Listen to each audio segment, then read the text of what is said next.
actually don't have a first-person experience with adoption. Why did you get interested in this subject matter?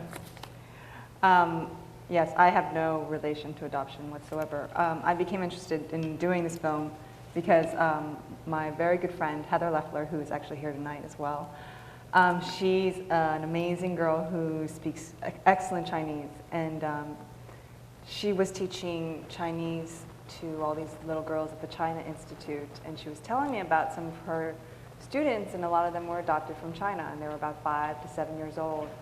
And when she told me that, I just immediately became intrigued by what it was like for them to be growing up Chinese in America. So I was really interested just from a cultural perspective, what their life must be like. So that was like in '99, and now, 10 years later, I finally was able to figure out a story to tell. But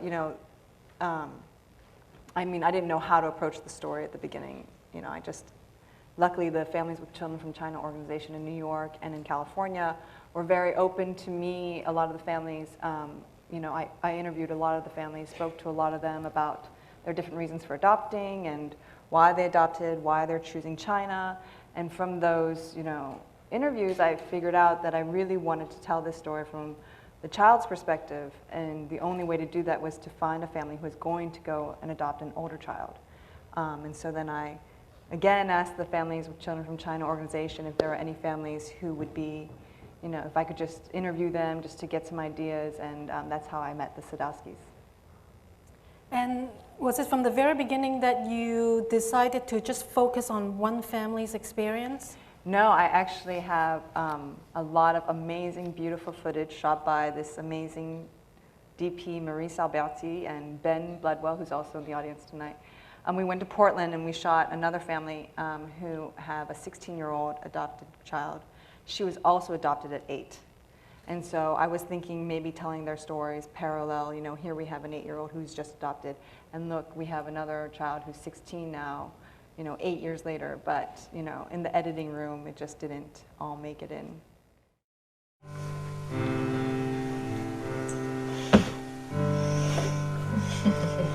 She's looking for the Academy. Yeah, it's gonna be a good day today. Ask her why she looks so sad. 妈妈， Is this really torture? 妈妈要我问你，为什么你那么辛苦啊？这个是真的很辛苦吗？学英文那么辛苦呢？ In the film, we can tell that you acted as the translator for the family during the early days of the life together. It is very uncommon to see a documentary filmmaker getting involved. Well, when I, talked to the Sadowskys about the whole experience, and, I said, I'd really like to follow you to China, but, I have to be honest with you, when I'm going to be there, I'm going to want to be there all the time, I really want to make a fly-on-the-wall documentary, verite style, where I'm just there in the room. I didn't think at all about, translating. Even though I knew they weren't going to be able to speak to each other, it just didn't come across, while I was thinking about it. And then when we met Faith for the very first time at the adoption agency, when I first saw her, it was a very emotional experience. The whole room was just full of so many expecting parents and so many new babies. And then all of a sudden, here was Faith, and just seeing her face for the very first time was just really, I was just shocked, and I just felt so, wanted to do whatever I could to help her, feel better in the situation that she was in. And the only way I felt I could do that was by, jumping in and translating at moments when there wasn't a translator around for Donna and Faith. Ice cream. Ice cream.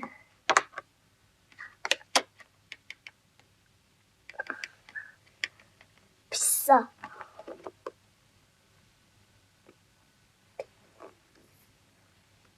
Come on, Faith. Sit up. 我想玩了。 What's it called? I just told you. What is this? 哎呀，我好 Bagel. 一个，我好辛苦了，我不。 Sit up, please. In the film, Donna, you were just completely rock solid strong, but we know that this is a very emotional and personal experience. How did you decide to let your experience be filmed? It was a very difficult decision for Jeff and I. We went back and forth quite a bit about whether or not we wanted to have a camera and how Faith would deal with having a camera on her just being newly adopted. And ultimately we decided that if one person saw this film and said, you know what, I could do that. I could adopt an older child and welcome an older child into my home.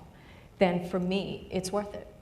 That was my key. That was what I wanted to get out there, that here are these beautiful children that they just need somebody to love them. They want to be part of a family. We had not even intended on adopting again. When Dara came home, I was like, we're done. We're a family, we're done. And I happened to be on one of my adoption lists, and there was a little girl who I saw her photograph, and I said, oh, she had a different special need that I didn't really know anything about, and I wanted to find out more about it. So I clicked on the link that brought me to the agency where she was listed with, and I never did find out what her special need was about because Faith's photo was right next to hers, and the moment I saw her, it was all over. There was something about Faith. There was something in Faith's eyes. She just, the photo that was there, it was, you know what, I don't care if you adopt me or not, I'm a survivor. And that is my daughter. She's a strong, outgoing, wonderful little girl. And I just fell in love. And I showed Jeff. He was like, oh, we're not doing this again. And I showed her photo to Jeff, and guess what? The ball started rolling immediately after that. Mm. And in the end of the film, there's like a slightly difficult conversation with the counselor about cultural identity. Is it something you still think a lot about? Absolutely, absolutely.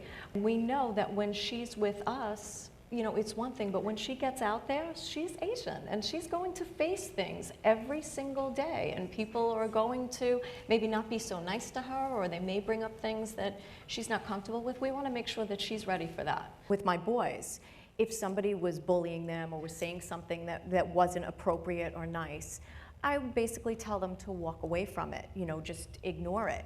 But I didn't feel that that's the proper way for Faith or Dara to deal with something like that, because I don't want them internalizing anything.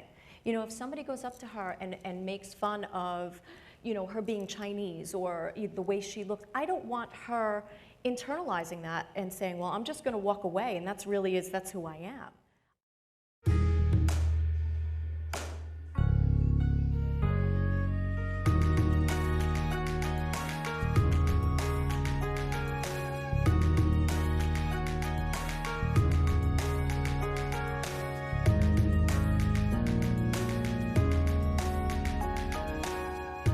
Learning Chinese, or you interested in going to China to visit? Definitely. Yeah? You're learning Chinese right now? Yeah. I personally felt that it was more important for them to maintain their Chinese culture. I want them to learn Mandarin. I want them to be able to go back to China when they want to, and I want them to feel comfortable like they're a part of that culture as well. So for us personally, that was the decision that we made. I can teach them about being Jewish, but I can't alone teach them about being Chinese. I can't teach them the language. I need her to teach me the language one day. Yeah, right. You know, I think I can see myself in Faith a lot. When I was her age, I did not want to go to Chinese school. I did not want to be speaking Chinese, and you know, I just wanted to be like everyone else in my school. So I definitely can empathize with what she's going through right now and trying to figure it all out. Seeing yourself now, watching this film, and seeing yourself speak Chinese, you know, do you understand yourself when you see yourself? Kind of. Yeah. Or do you read the subtitles? Oh, great. I read the subtitle.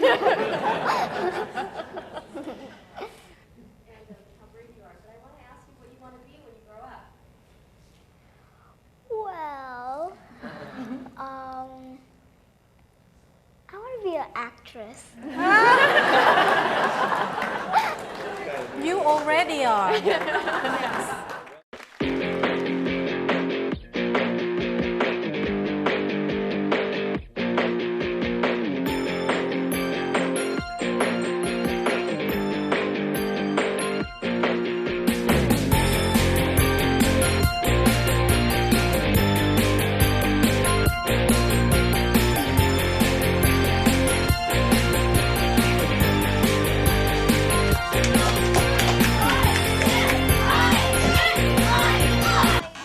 My name is Faith. My last name is Sadowsky. Where do you live? I live in here, in America, and I'm born in China. I know, it's surprise, right?